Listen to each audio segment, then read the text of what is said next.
Sveiki, piešiukas šį kartą parodys, kaip nupiešti kiškutę. Nupieškite galvytę, tuomet mažą nosytę. Nuspalvinkite ją. Padarykite tokius aštuntuką apverstą tokį. Ir padėkite ant taškiukų. Padarykite 2 akytes. Paskui jau sites. Vieną galite daryti nuleipusę, štai taip.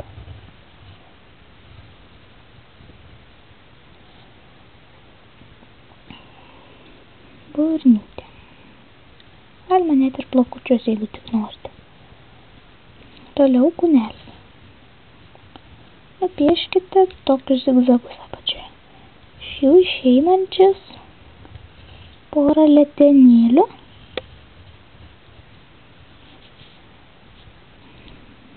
Ir tada šonai. Užpakalinės kojos. Kitos gali ir nesimatyti. Na ir uodegytė. Mažas pampuriukas. Štai su kiškutis. Galite jį nuspalvinti.